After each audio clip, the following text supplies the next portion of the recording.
If you're self-employed or freelance, you might expect getting approved for a mortgage to be a hassle, or maybe you're worried you won't be able to get approved for a loan at all.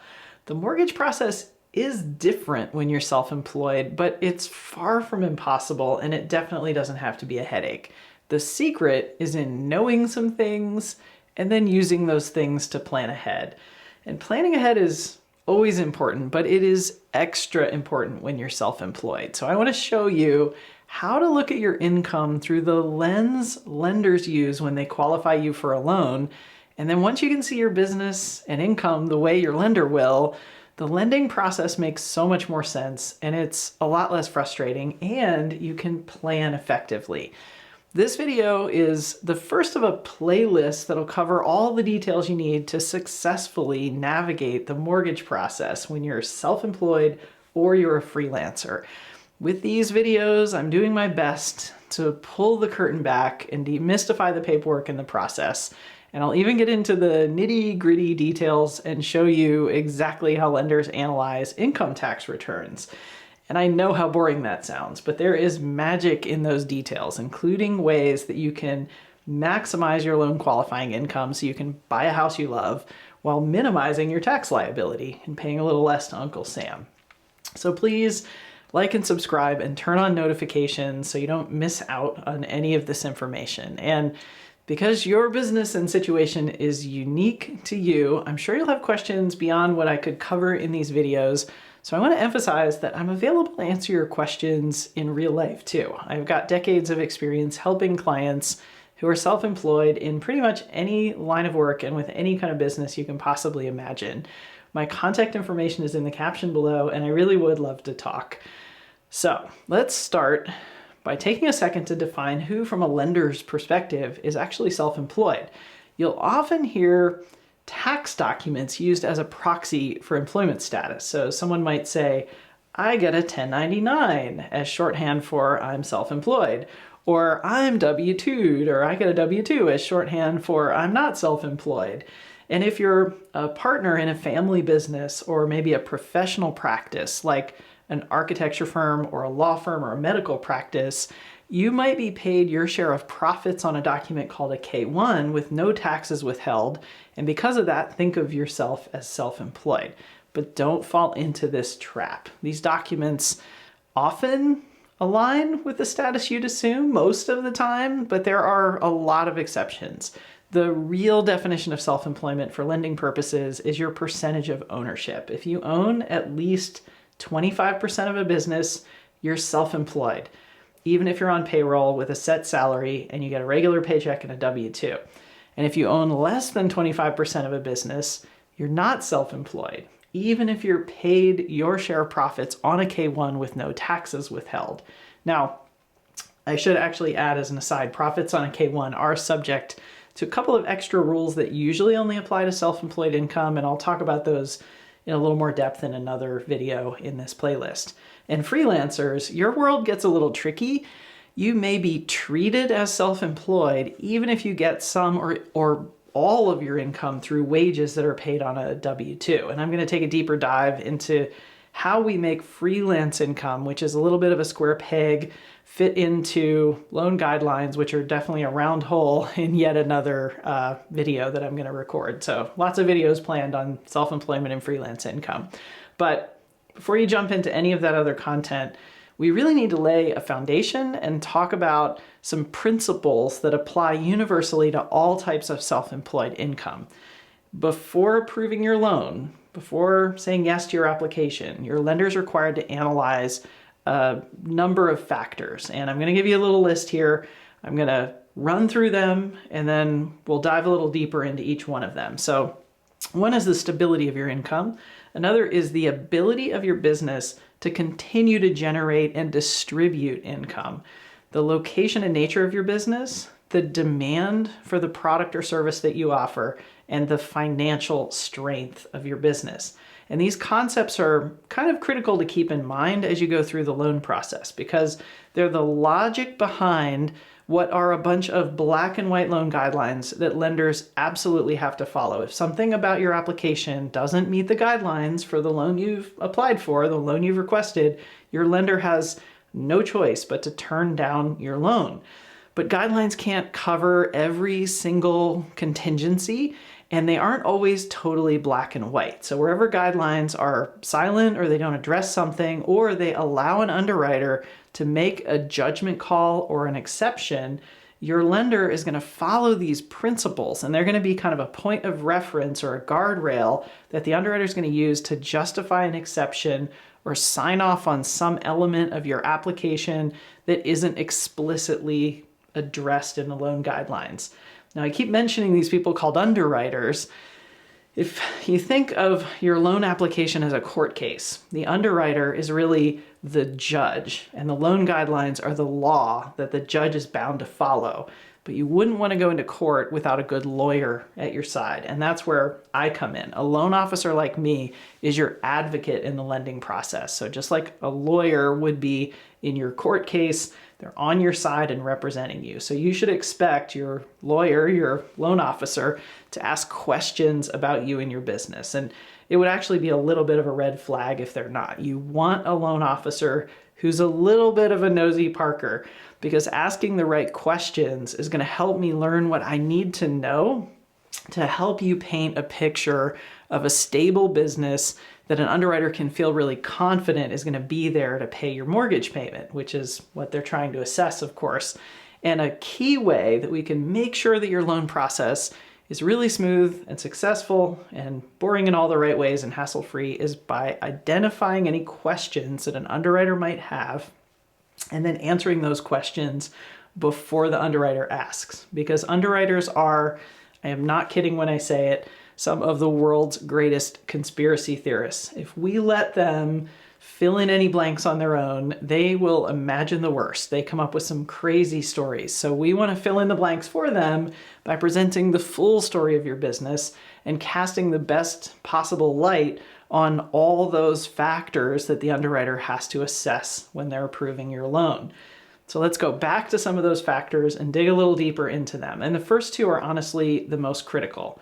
Any income that we use for loan qualifying has to be stable and have continuance.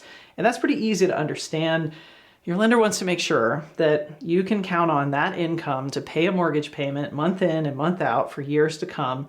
But demonstrating stability can be tricky when you're self-employed. Your income probably varies a little bit, maybe even a lot, from one month to the next. And continuance can kind of be a puzzle too. Lenders have to be able to assume that any income used for loan qualifying is going to continue for at least 3 years after your loan closes. And this isn't just self-employed income. This is any income used for loan qualifying. Self-employed income isn't guaranteed, and nobody has a crystal ball to see the future for your business. And so how is a lender going to verify stability and continuance? Well, investment advisors like to say, past performance is no guarantee of future returns, but in lending, we kind of throw that out the window and we say, nope, that's what we're going to do. That is pretty much our solution. We look backwards at the last 2 years of your filed income tax returns, and then we extrapolate forward to establish stability and continuance. And your income is going to get averaged over those 2 years, and that's what's going to even out fluctuations and give us this idea of what is the income you're going to have that will be available to cover this mortgage payment and your other debts and living expenses in a typical month. And this sounds like a pretty reasonable solution on paper, but there are definitely some issues that I want to call out. And the first of them is that we only count income on filed income tax returns, and you only file your income tax returns once a year. So that gives you this one shot every year to tell the income story of your business so a lender can see it. So it makes tax time a kind of high stakes affair. And I happen to be recording this video in February of 2024, and there's a good chance that you're starting work on your 2023 income tax filing. And that was really the inspiration for starting to record this series right now. Because let's imagine you want to buy a home sometime in the second half of 2026, more than 2 years from now. and you're on extension and you haven't yet filed your 2025 income tax return, I am going to need your 2023 tax return, the one you're working on right now, to process your loan. And that's kind of crazy, isn't it? The 2023 tax return will be like 2.5 years old by that point in time. And this is what I really mean when I say it's so important to plan ahead when you're self-employed, because 2.5, 3-year-old documents can come into play. Now, there are other implications to this methodology that we use as well, this looking backwards over 2 years. What if your business is growing really rapidly? Averaging 2 years of income off of the prior 2 years of tax returns is probably going to understate what you're bringing in today. It could understate it by quite a lot. Or what if it's June and you started your business exactly 2 years earlier? Your tax returns are only going to show 18 or 19 months of income. And that first year, your startup year, you probably had some extra expenses and your business was probably ramping up. So when a lender averages this initial 18 or 19 months of your business ramping up, they're not going to probably see a picture of what's actually going on with your business today. And when thinking about stability, underwriters are also going to take a close look at trends from 1 year to the next. The underwriter is going to put your most recent 2 years of tax returns side by side. And what they want to see is income that's stable or that's trending up a little bit year by year. If the more recent year of income is lower than the year before, then the stability of your income becomes questionable. And this is one of those times when it is really important, super important, to get ahead of the question that we know the underwriter is going to have. Left to their own devices, the underwriter is going to picture your business in a downward spiral with lower and lower income every year. And needless to say, that's not good. They're not going to approve a loan if they think your business is faltering. So we need to get ahead of this issue by having you write a letter and explain the circumstances behind the dip in your income and reassure the underwriter that your business is in a solid place.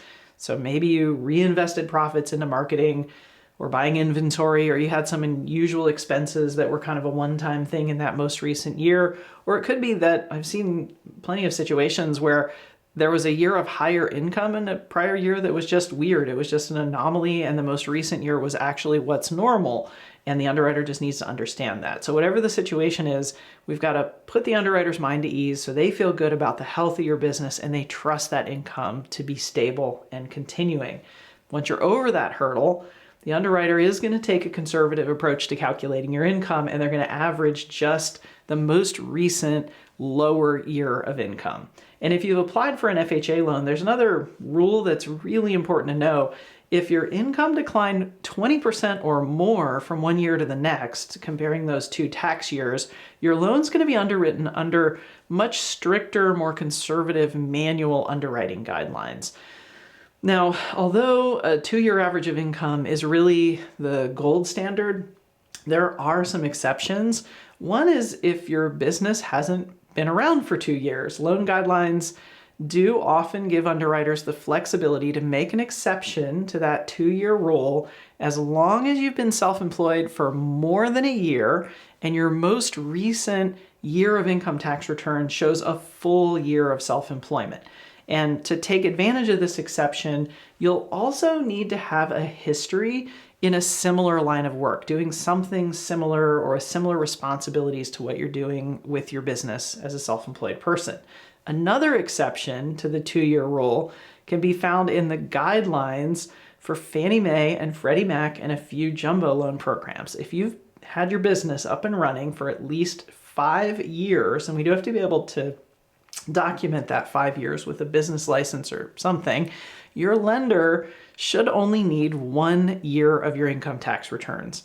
And I love it when we only have to show a year of tax returns to an underwriter. One of my mottos in lending is less paperwork is more better. It's easy for you, and I'm a little bit lazy. Let's do less work if we can help it. But besides making the paperwork easier, the bigger benefit is that we never have to worry about trends comparing 1 year of tax returns to another when we only have 1 year of tax returns. But although it's not commonplace, there are definitely some instances when it can be helpful or even necessary if we're trying to fight to get your loan approved to provide extra years of income tax returns. If your business runs in multi-year cycles, sometimes the only way that we can see how these cycles play out and get a really accurate, kind of true picture of what your income is going to be over time could be to look at a bigger data set. Examples that I've seen are attorneys who work on big class action lawsuits. Those can run for years with lots of expenses and court stuff going on before they actually win an award and get paid. Writers and musicians often have a cycle of low or no income years when they're writing or recording, and then they're followed by higher income years when they're publishing or touring and bringing income in. So providing, in circumstances like that, extra tax returns can give the underwriter this longer time horizon, this longer view where they can see and understand those multi-year cycles. And tax returns aren't always the only income documents that we need. There are some loan programs, FHA, VA, USDA, and many jumbo loans. I feel like I'm saying that a lot. They kind of do go together. Those require a more up-to-date view of your income in the form of a document called a profit and loss statement, or P&L. A P&L, profit and loss statement, is a financial statement that shows your income and expenses and net profit over a period of time. And if your lender asks for and needs a P&L, it's going to start, or it needs to start, when your last tax return ended and run through the most recent quarter, the current quarter. And I kind of hate to say it, but when we need a P&L can only hurt us. If business is doing great and booming and the P&L shows higher profits than your most recent tax return did, that's good, and that's, the underwriter wants to see stable or increasing income on the P&L, but it isn't going to help you qualify for a bigger loan. It's just going to check the box that, yep, your income looks like it's not faltering.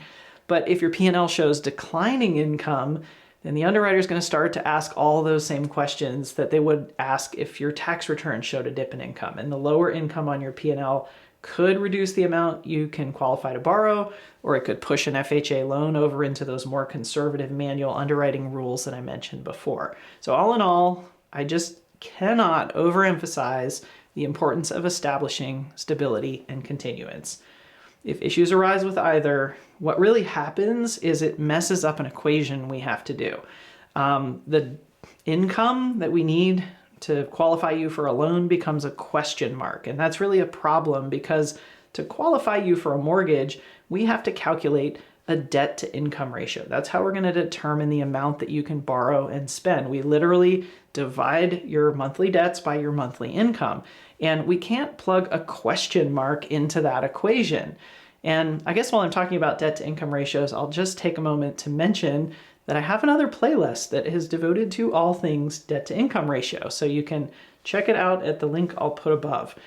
The other factors on our list, the list from before that lenders assess, are all really important too, but they kind of only come into play in specific circumstances. So one example would be the location of your business. That is probably only going to come up if you're moving it. If you're relocating beyond the distance of a normal commute, your lender is going to need help understanding how the move is going to affect your income and your expenses. You need to get this question out of the way. It's another one that you really want to answer before the underwriter asks it, and write a letter explaining the nature of your business and why moving it isn't going to reduce your revenue or increase your expenses. If you can show that maybe you already work digitally, as long as you have an internet connection, you're good to go, or you travel for work, you just need to be near an airport, or you're moving closer to where you work. Maybe your main client is closer to where you're moving and why you're moving. So if those are the situation, then moving your business isn't going to be a concern. The underwriter just needs to understand that. But if your business is rooted in place, maybe you're a landscape contractor, literally rooted in place, or you're a hairstylist, moving probably means getting a whole new bunch of clients, resetting your business. And since you're in effect building your business over again, your history of income in your old location isn't going to tell the story the underwriter needs to see to be able to use that income for loan qualifying until you have at least one tax return that shows your income earned from that new home base that you've moved to. But if you know that your business isn't going to suffer from a move, even if the underwriter thinks it is, definitely don't go down without a fight. Like, go down swinging. A couple of years ago, I helped a client who's a massage therapist, has a massage therapy business, moving from Texas to Washington. And when we first started talking, I was worried because massage therapy sounds like one of those businesses that's definitely going to be disrupted by a move. But in this case, this person had already started hiring staff and wasn't doing any treatments anymore. There were local therapists at the clinic in Texas performing all the treatments, and she was already working from home, just doing marketing and bookkeeping and other things that she could do remotely. And we were able to document this, and a circumstance like that can be fine. Now, the only time that the nature of your business is likely to come into play is if you own a business that derives income from a federally illegal source, and cannabis and psilocybin would be the obvious ones. Most loan programs, more than you would think, are connected in some way to the federal government. Fannie Mae and Freddie Mac, where about 70% of loans come from, they're literally directly owned by the federal government. FHA, VA, and USDA loans are either insured or guaranteed by the government, depending on the program. And then a lot of other loans, which is now down to kind of the breadcrumbs of other loans, a lot of those come from lenders that are banks chartered by the federal government. So any loan that has any tie to the federal government at all is just going to be off the table if your income sources are from something that's federally illegal. But don't be discouraged. If you operate a cannabis business or a psilocybin business, the lending sources are limited, but they are out there, and you're welcome to reach out to me if you have questions about that. Now, the financial strength of your business is something that's going to become relevant under a few circumstances. One is if you're tapping into money that is in a business bank account or was recently in a business bank account to cover any of your down payment or your closing costs. Your lender is required in that circumstance to figure out if withdrawing those funds could have a negative impact on your business. And we usually do this by asking for the most recent 3 months of your business bank statements, and then we use them to perform a cash flow analysis. And I'll cover this in another video. It can be a frustrating hurdle to cross. We do it in a way that, editorializing slightly, is kind of annoying and doesn't totally make sense, but it's a requirement and lenders are going to make you jump through those hoops.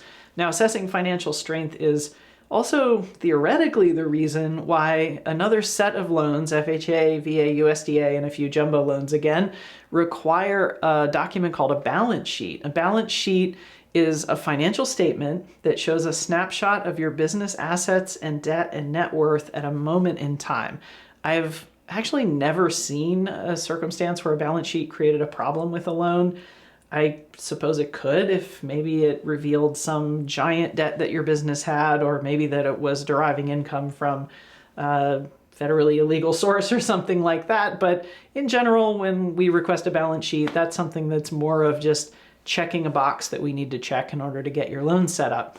But on the other end of the spectrum, certainly the most important way that the financial strength of your business could come into play is if your business is set up as a corporation or if it's set up as a pass-through entity. If you file tax returns as an S corporation or a partnership, your business isn't actually going to pay any income taxes. Instead, it issues a K-1 statement, and that passes through. I guess you and any other owners will each get your own K-1 statement, and those profits on that K-1 statement are going to flow through to your personal income tax return, and that's where you pay taxes on them.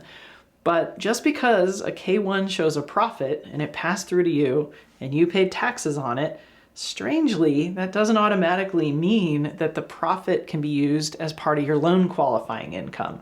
Profits that weren't actually distributed to you, if they were held on to by the business, those profits that weren't distributed can only count as income if your business has sufficient liquidity.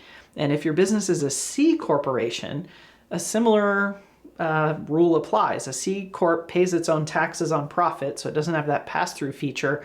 And we can use those profits as part of your qualifying income if we check two boxes. One is you have to own 100% of the business, and the second is the business has to have sufficient liquidity to have distributed those profits to you.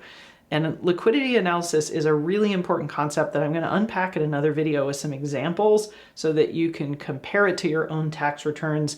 And there are some really important takeaways in that if you're planning for a purchase in the next few years. I definitely want you to watch that and make sure you take it to heart. Now, I'd be remiss if I didn't also acknowledge that these days it's really common to be self-employed and not self-employed at the same time. You could have a regular day job working for someone else, but also have a self-employed side hustle. And lending rules are pretty uniform in requiring a 2-year track record of working both your main job and your self-employed side hustle simultaneously before income from both jobs can count towards your loan. If your side hustle is losing money, maybe you're crafty and selling stuff on Etsy every now and then lets you claim a tax deduction for your hobby. If that sounds like you, then I have a little bit of good news actually. A lot of loan programs allow us to completely ignore losses from a secondary source of self-employment. And I think the theory behind this is that if you have another non-self-employed source of income, you could just quit that money losing business anytime you want and cut off those losses. But this is not an entirely universal line of reasoning in loan guidelines. Jumbo loans, a lot of them, not all, FHA, VA, and USDA loans all require that we subtract your self-employed losses from that side hustle from any of your other income that you earn from other sources. And if you're self-employed with a self-employed side hustle, then it's the same story. The losses from your secondary source of self-employment that's losing money get subtracted from the other income that you're earning from the source of self-employment where you're making money, your main job, and it reduces the overall income that you have to qualify for a loan. So now that we've talked about all the principles behind self-employed income, it's time to get into the weeds and actually calculate it. The paperwork your lender needs and exactly how that paperwork gets analyzed varies a little bit depending on the structure of the business, but the goal of the analysis is always the same. We're trying to figure out the cash flow that your business generates. So are you a sole proprietor, a partnership, an S Corp, a C Corp? Choose your entity type from the playlist and follow along, or if I've not gotten to the video for your business type just yet, subscribe to my channel and click the button for notifications so you don't miss when I post it, and I will show you exactly how lenders analyze and calculate your income. You can follow along step by step. Thanks so much for watching, and I will see you in the next video.